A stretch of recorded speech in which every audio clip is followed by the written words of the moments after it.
Camarades peuple d'Afrique, les Haïtiens sont en train de pourchasser Macron dans les rues de New York. Frère, ils veulent leur argent. Macron a leur argent, la France a leur argent, ils veulent ça. Chers camarades peuple d'Afrique, je vous laisse écouter la vidéo et je vais décortiquer aisément. On est parti. La rançon colossale qu'Haïti a dû payer à la France au 19e siècle pour reconnaître son indépendance a freiné le développement du jeune pays pendant des générations. Il est maintenant temps de rembourser et le Comité national de restitution et de réparation travaille en ce sens en collaboration avec le CARICOM, a déclaré Edgar Leblanc-Fils, président du Conseil présidentiel transitoire d'Haïti lors d'un débat de l'Assemblée générale des Nations unies. En 1825, à peine 21 ans après avoir gagné sa liberté au prix d'une lutte héroïque, Haïti a été contrainte de payer une dette colossale à la France, pays colonisateur, en échange de la reconnaissance de son indépendance. Cette rançon imposée sous la menace a siphonné les ressources de la jeune nation, la plongeant dans un cycle infernal d'appauvrissement dont elle peine toujours à sortir. Cette dette a été une forme de punition pour sa hardiesse à se libérer des chaînes de l'esclavage et hisser l'être haïtien à la dignité de l'homme. Elle a été une pénalité injuste qui a asphyxié le potentiel économique et social du peuple noir d'Haïti pendant des générations. Dans le contexte d'aujourd'hui, ou plus que jamais, l'attention est portée sur les efforts pour restaurer sans délai la sécurité et répondre aux immenses besoins humanitaires en Haïti. Il me paraît important d'attirer l'attention de l'Assemblée sur les séquelles du passé colonial et des rançons payées à certaines puissances qui ont largement hypothéqué le développement d'Haïti. Il n'est pas sans intérêt de rappeler qu'Haïti a été le seul pays à avoir payé pour son indépendance, obtenue pourtant dans le feu et dans le sang. À la veille du bicentenaire de cet événement inédit dans l'histoire du monde, n'est-il pas venu le moment de la restitution des montants consentis? Haïti, île des Caraïbes, a été le premier État de la région à obtenir son indépendance en 1804 après une révolte des esclaves. Mais la France lui a imposé de lourdes réparations pour compenser le manque à gagner que cette indépendance lui causait. Haïti n'a entièrement payé sa dette qu'en 1947, ayant versé au total 150 millions de francs à la France, soit environ 560 millions de dollars en 2022. Une somme qui, si elle avait été investie dans l'économie haïtienne, pourrait être évaluée à 115 milliards de dollars. Aujourd'hui, en bonne justice, la France devrait restituer ses réparations à Haïti. Monsieur Macron, est-ce que tu vas aller payer la dette d'indépendance à Haïti? Tu vas repayer Haïti? C'est quand que la France va repayer Haïti? La dette d'indépendance, 40 milliards de dollars, monsieur Macron. Quand vous allez repayer cette dette d'indépendance? Non, là, c'est un 10. Le vieux là, c'est un 10. Le gars là, c'est un 10, c'est un haïtien. Ils sont derrière Macron. Ils sont derrière Macron là-bas.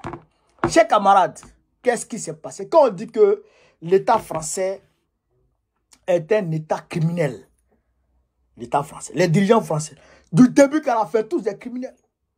Et tous des maudits. Quand on passe à les gens pensent qu'on est là et puis on parle n'importe quoi. Frère, Edgar Leblanc-Fils parle. Haïti, chers camarades peu d'Afrique, pays fondé par les esclaves révoltés. Tous des militaires qui étaient dans l'armée française. Frère, ils ont été démobilisés. Jean-Jacques Dessalines, qui avait été promu général de division à l'époque, quand on les a chassés de l'armée, frère, il a remobilisé toutes les troupes qui avaient été démobilisées. Tous les Noirs qui ont été dégagés de l'armée française. Là. Il les a remobilisés tous. Et il a lancé l'assaut contre l'armée française. D'alors, frère, dans les Caraïbes, ils ont commencé à les chasser dans les Caraïbes. Frapper l'armée française. Botter ça. 1883, pardon, 1803, 1804, l'armée française est dégagée. Ils sont allés se cantonner du côté est d'Haïti. Là, c'est un autre débat. Donc, quand ils ont eu l'indépendance, ils ont eu la reddition. Voilà, la reddition de l'armée française. Et les Français ont dégagé. Ils ont proclamé l'indépendance d'Haïti en 1804. Donc, Jean-Jacques Dessalines a été choisi comme le gouverneur à vie. Après, bon, il a été intronisé empereur Jacques Ier. Empereur Jacques Ier. Donc, il a commencé à gérer le pays. Quand il a commencé à gérer le pays, après, il y a eu coup d'État, tout ça. Mais bon, en tout cas, c'est lui qui est le père de l'indépendance d'Haïti. Il est gravé dans l'histoire. 21 ans après, 1825, 1804, 1825, les Français arrivent. À ce moment, ils sont venus se restructurer. Ils sont venus se réorganiser. Sous la bannière de Napoléon Bonaparte. Ils sont venus se réorganiser. Mais ça est la complicité des Anglais et les Américains. Ils ne voulaient pas. Ils ne voulaient pas que Haïti ait son indépendance. Ils ne voulaient même pas qu'un seul État noir, bien qu'ils étaient allés les cantonner de l'autre côté là-bas. Vous dites que l'esclavage est fini. Vous dites que vous êtes en train comment on appelle ça? Vous êtes en train de mettre fin d'abolir l'esclavage. Vous avez pris des gens pour les mettre dans l'armée, il y a certains qui vivent, et vous les colonisez. Vous continuez de les exploiter, et vous dites que c'est indépendant, qu'ils sont libres. Donc c'est compliqué. Vous comprenez? C'est l'hypocrisie qui était derrière. Donc il a fallu des révoltes pour qu'il y ait indépendance réelle à Haïti. Donc, en complicité avec les Anglais et les Américains, les Français sont allés se réarmer. Ils sont allés se réarmer. 25 ans après, non, je dirais 21 ans après, 21 ans de réarmement. Il faut que l'AES comprenne ce qu'ils sont en train de dire. 21 ans de réarmement. Et ils sont revenus. Et ils ont entouré Haïti. Avec les armes modernes de l'époque. Dernier cri de l'époque. Tu ne pouvais pas. Tu ne pouvais pas. Les armes dernier cri de l'époque. Frère. Haïti qui est en train de se démerder. Qui est sous blocus. Il a dit sous blocus. C'est ce que vous dites. Haïti était sous blocus. Au niveau maritime, partout. C'est que l'embargo qu'ils avaient mis sur le Niger, là. C'est ça. C'était pire même que ça. Ils ont mis Haïti sous blocus. Et les Français sont venus avec les armes. Les armes lourdes.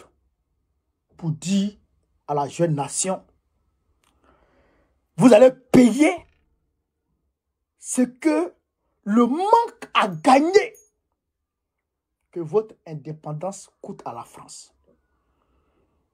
Parce qu'à cause de votre indépendance, si la France devrait avoir 10 000 francs par mois, elle a peut-être 1800 francs ou 1900 francs. Donc le manque à gagner, là, vous devrez payer ça. Et la France a évalué la somme. Ça fait environ, on va dire, ça fait environ, chers camarades peu d'Afrique, 150 millions de francs. Francs français d'alors. 150 millions de francs français. Mais ça, c'est une somme faramineuse. À l'époque, mais un pays qui vaut rien. Donc, aujourd'hui, quand on évalue, c'est très bien, quand on évalue l'argent là, quand on évalue, ça fait 560 millions de dollars. 560 millions de dollars. Vous comprenez ça? 560 millions de dollars. Imaginez un instant Haïti dans sa situation actuelle. Elle ne s'en sort pas. Mais je prends un exemple, ça prenez sur la Côte d'Ivoire. Vous prenez peut-être un pays qui est dans la sous-région. On lui dit qu'il faut payer 560 millions de dollars cash tout de suite. Comment il fait? Il ne s'en sort pas. Il ne s'en sort pas. Donc Haïti s'est saigné. C'est saigné pour payer l'argent là. Parce que s'il n'acceptait pas, le président, le chef d'État d'alors, s'il n'acceptait pas, il allait perdre la guerre. Puisqu'il y avait des tensions au sein de la société haïtienne même, il y avait des problèmes. L'armée n'était pas totalement restructurée. Ça n'allait pas.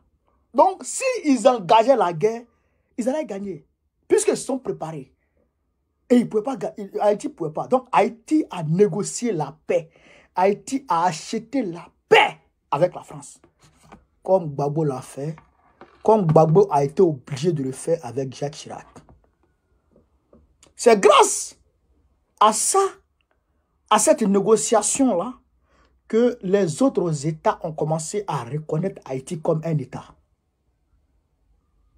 indépendant. C'est grâce à cette négociation